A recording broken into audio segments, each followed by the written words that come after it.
Welcome to Confessions of a Parent Coach. I'm Coach, a mother of four, and potty talker, Ann Kaplan. This is the podcast where I confess something from my own parenting and coaching life, teach a lesson around it, and answer your questions. Even we parenting experts are far from perfect, and the real magic happens when we get down with all that imperfection. We get into the gritty side of parenting here, so earbud up and dive in. Welcome into another episode of the podcast, listener. Excited to be here again with you today, talking about this idea. And I hope that just even seeing the name of today's episode kind of piqued your interest. Feeling our kids' pain. There's a ton of talk about empathy in parenting out there, especially actually if you ascribe to Love and Logic, if you've read the Love and Logic books or, received their newsletters or any of the stuff. Love and Logic is something that puts a big emphasis on empathy as well. And that's what feeling our kids' pain is, right? So we're going to talk a little bit today about how does that actually look in a healthy way and where can it go astray? And I'm going to start us off with a confessional that this is a real-time confessional, y'all. Like literally getting over this hump as I record this episode. So right now, and if you're watching the video recording of this, you can see that I'm in a new place. That's not my typical office setting. And that is because I'm in Michigan. So some of you already know that I spend the summers in Michigan. That's my summertime fun time place. And I'm out here earlier than I normally am every year. And the reason for that is because my eldest son, who's just finished his freshman year of college, got a summer job working at a camp down the road from our house here in Michigan. And he needed to be here pretty early in June to get started and do all his training and, get there in time for the season to start. So shucks, oh, bummer. I had to come out here earlier than I usually do and be out here in my happy place for longer than I usually am. So I was not complaining about that by any means. But what has happened over this first week of him getting into the groove for this new summer job is that it has been very stressful for him.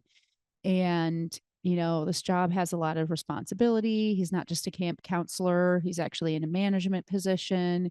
He is dealing with a boss who at first seemed kind of quirky and fun, but now it's appearing that she's just really all over the place and not very good at leading.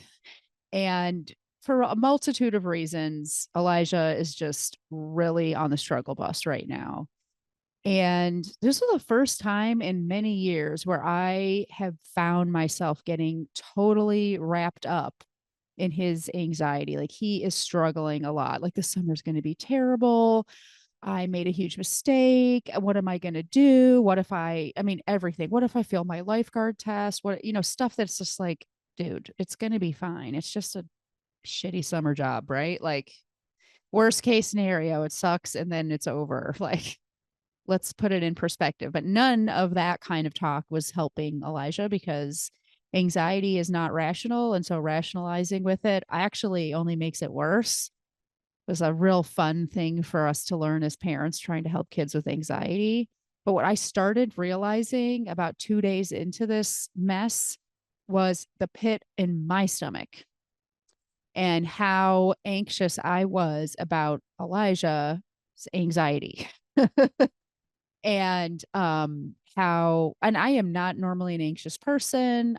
Y'all listen to me on this podcast every week. Like you have heard me be pretty skilled at separating myself from my kids and allowing them to sit in their struggle and all that stuff. But something about this particular situation, it was really reminiscent of the last time when Elijah really, went down in a blaze of glory. And so I think I was actually almost literally, I could say, re-traumatized. Like it was bringing up the feelings that I had had watching him spiral and being totally helpless to stop his spiral before, everything went, nuclear and he had to go away to wilderness therapy and treatment and all that stuff. And I realized that like this experience was like, it was a trigger. It was like PTSD for me.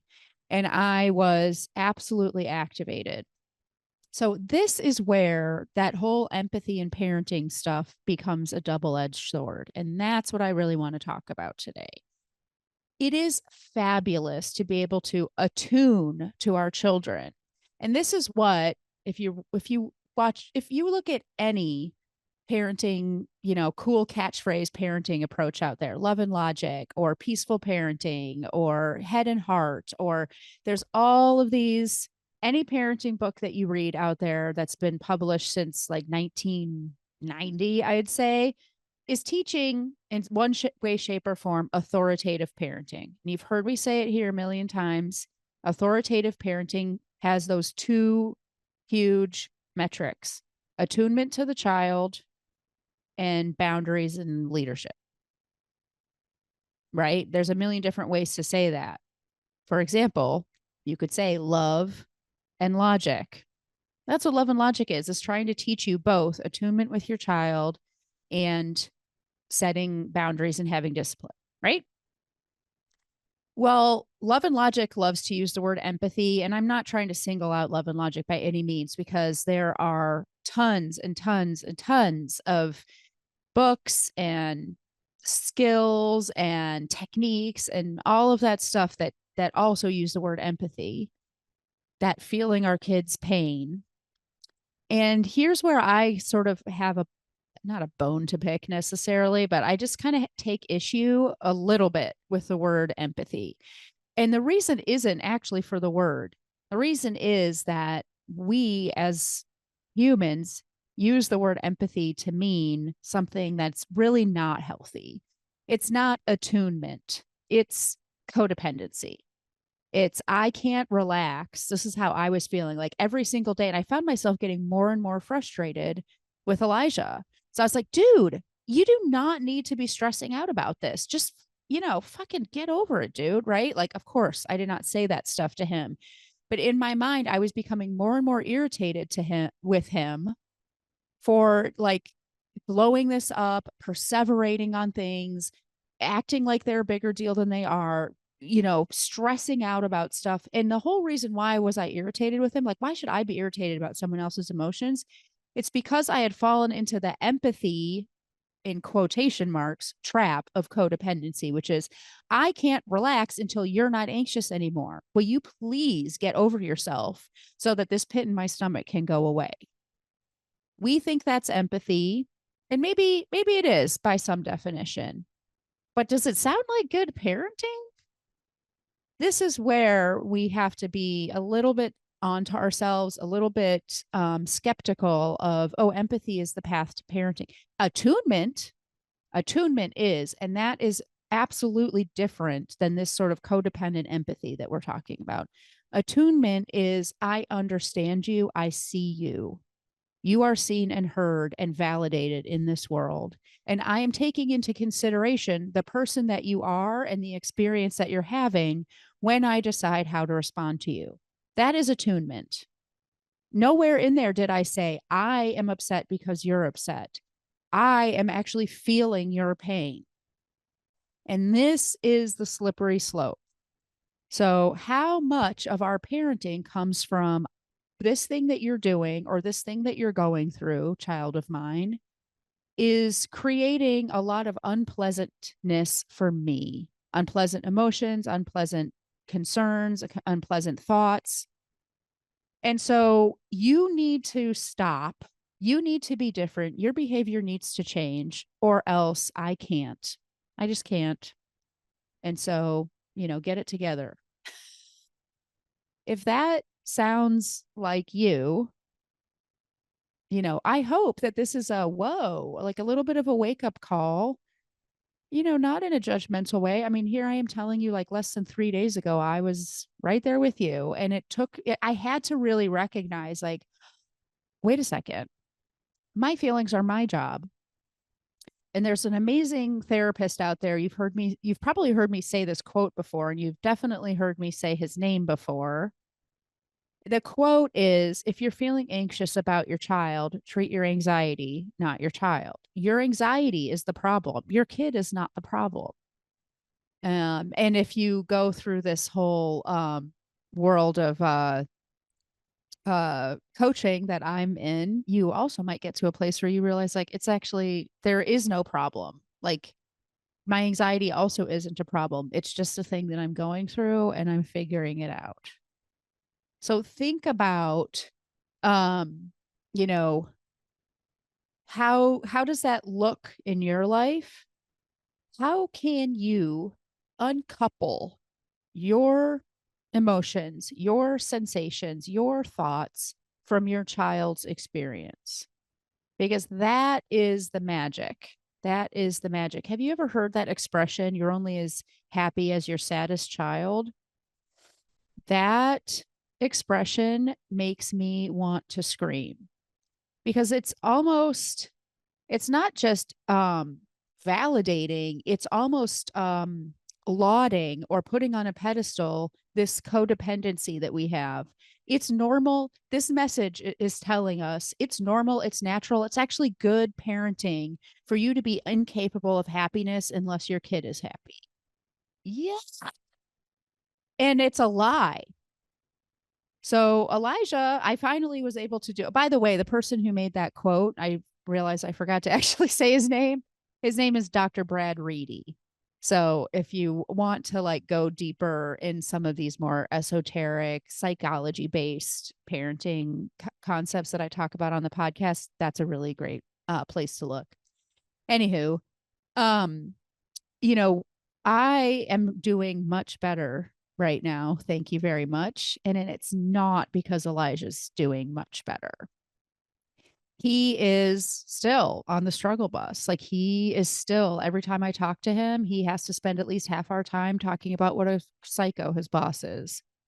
And every time that I talk to him, he uses language like, you know what, the summer is going to suck and there's nothing I can do about it. And I'm just going to, I'm just going to make it through.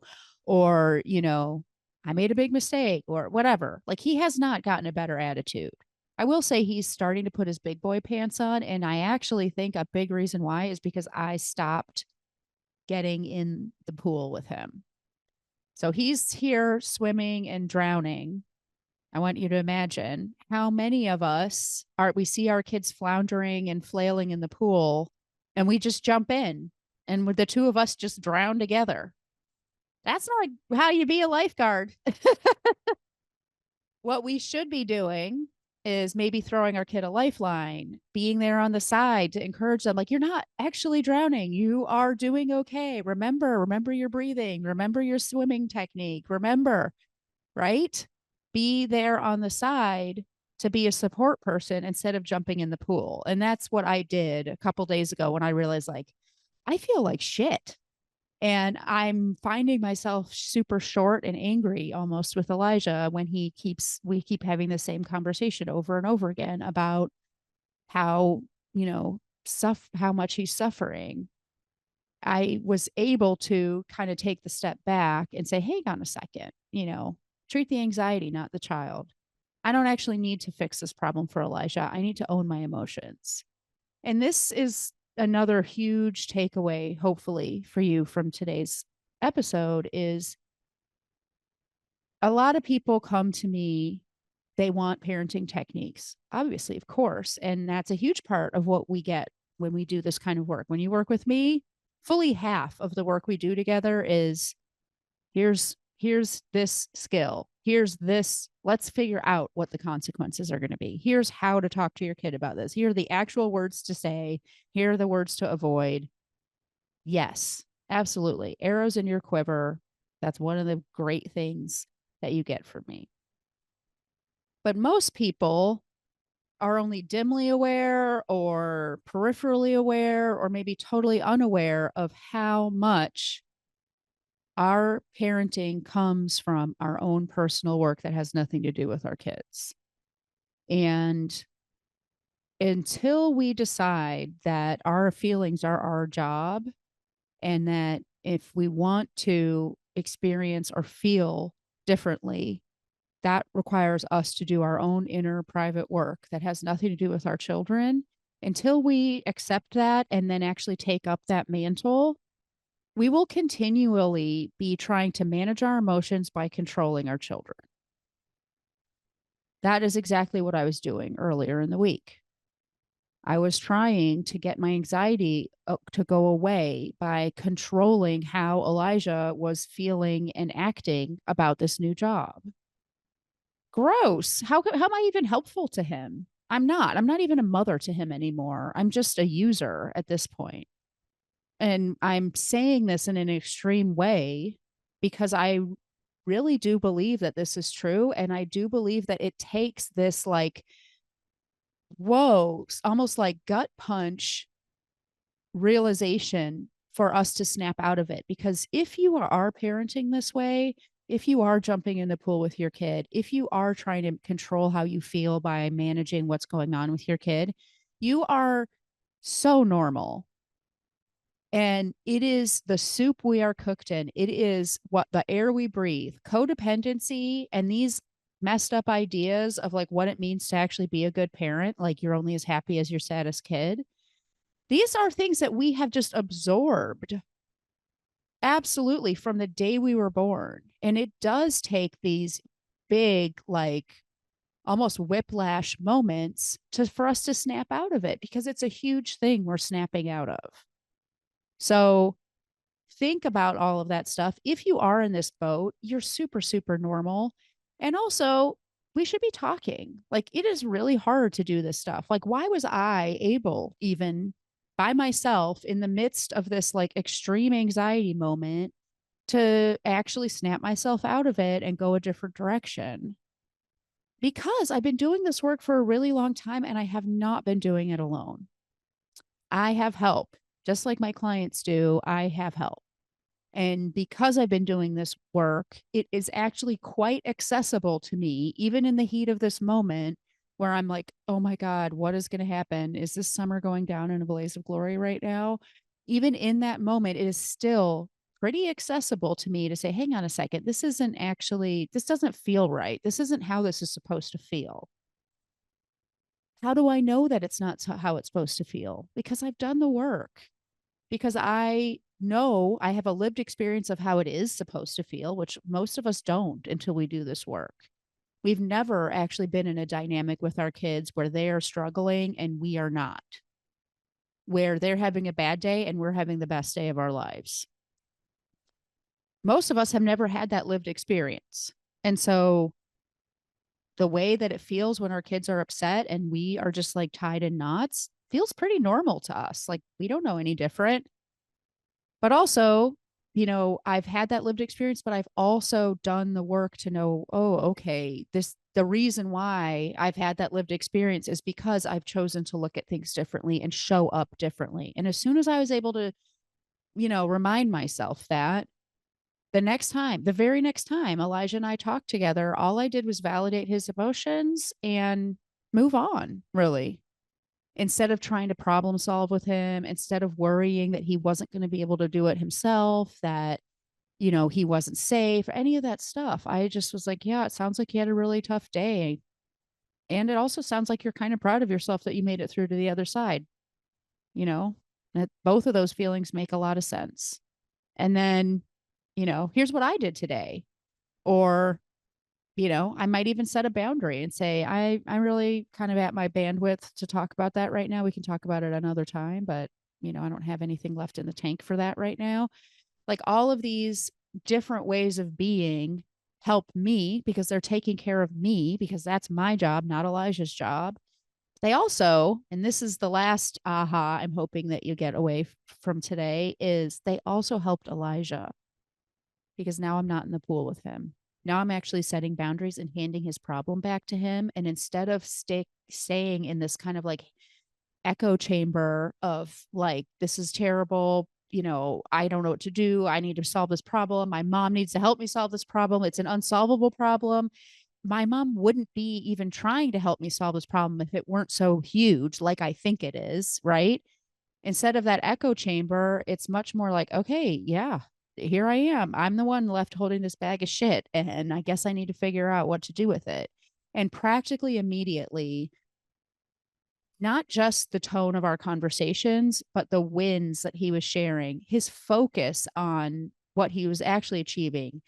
He came over last night and brought a friend that he had made, and they had dinner over here. It's like, oh, right.